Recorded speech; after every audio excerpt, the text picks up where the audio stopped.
As goes California, my mission to rescue the Golden State and save the nation. If you've ever written, or if you've ever read, I should say, a book by Larry Elder, they are extremely well researched, and a good and always fascinating read. Larry, we were talking about during the break, before we get back to the book, before we get back to the issues of California. Charlamagne, I hate saying Charlamagne to God, but Charlamagne, you went on the Breakfast Club with Charlamagne, and you had some chick that was like in the screen that completely hated you. I almost wondered if she was the author of that column from the L.A. Times, the blackface. Man, Blackface and you white supremacy. felt Yeah. yeah, you felt her hatred through the screen, but you were beating up the Breakfast Club pretty good, and I don't say that in a negative way. I just think you were delivering information to them that they hadn't heard before. And Right. I asked you off of air, and I want you to explain this to the people that are tuning in now. I asked you if you think that impacted Charlamagne, Carl, there's no question that it had interview. an impact. There's no question it had an impact on him. First of all, I want to congratulate him for inviting me on. Most of these people won't have me on. I've been trying to get on The View for years. They won't have me on. So I want to at least applaud him for having me on. Do I believe it made a difference? I know it made a difference. There were 60,000 comments. Almost a million, two, million, three people watched this thing. And 85% of these comments were pro-Larry, telling that Charlamagne needed to wake up, smell the coffee. I didn't read them all, but one of my friends read every single one of them and said that the majority of them overwhelmingly were supportive of me. And these are his friends. And after I was on there, he came out and he endorsed, guess who? Nikki Haley. I've never seen this man endorse a Republican before, and he's been saying a lot more commonsensical kinds of things. Now, people have asked me, was it difficult being on there 3 against 1? And with all due respect to Charlamagne and his two compadres, it was like kicking a puppy. It reminded me of the time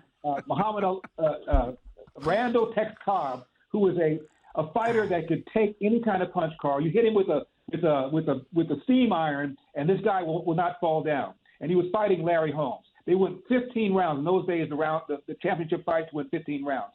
And Larry hit him with everything but a machete, and the guy would not fall. At the end of the fight, reporter said to Randall Tex Cobb, "Randall, do you want a rematch?" He said no. Larry's hands couldn't take the punishment.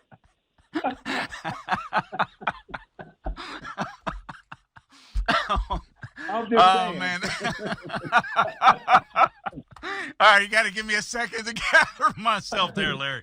All right. So, Larry, one of the Carl, things that. And Carl, before we leave that, I mean, the big moment was when he asked me near the end of the interview, have I ever had an N-word moment where you're minding your own business and you're reminded rather brutally by a white person that you're still basically an N-word. And I said, well, you had your N-word moment when Joe Biden came on your show and told you ain't really black if you don't know whether or not you want to vote for me or vote for Donald Trump. And you weren't even insulted. He said, well, I wasn't insulted. I said, you should have been. Here this white guy is coming in your show telling you how you ought to think, and you weren't even offended by that. That should have been your N-word wake-up moment.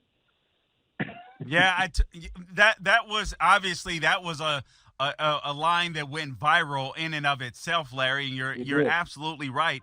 And you kind of saw his face just kind of sit there and like think about that for a second. So you're absolutely right. Maybe that was the point where it finally shook him, along with the people that obviously follow him. He's got a major following.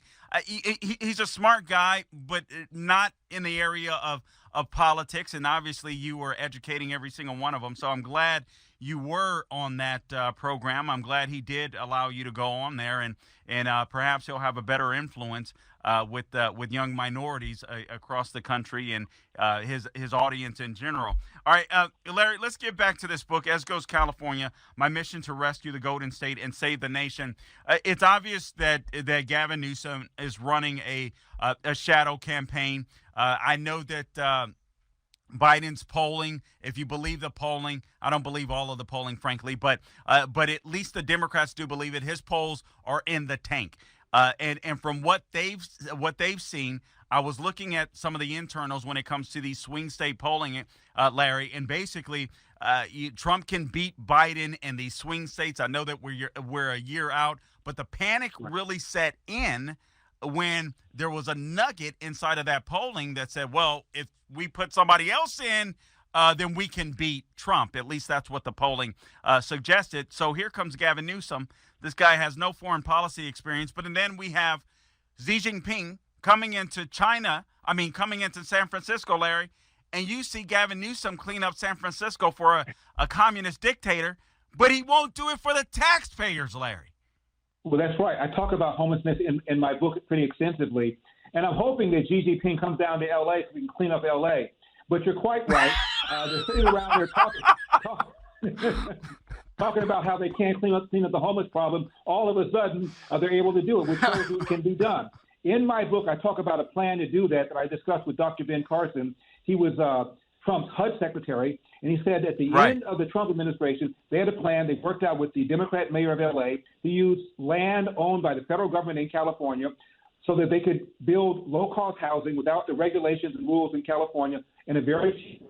They have plenty of money for rehab and for counseling for the people that were mentally ill and had substance abuse problems. And he said the plan went to a dead stop when Donald Trump did not get reelected. So this problem can be solved, and Gavin Newsom has proved it can be solved if there's a will. How do you deal though with the illegal aliens that are coming in that are flooding the state as well? I mean, can there be enough housing despite the illegal aliens that are bum rushing the state? Well, as you know, California is a sanctuary state, and Gavin Newsom has welcomed anybody to come to California, legal or illegal, and that's one of the reasons why we have this problem. We ought to enforce the law.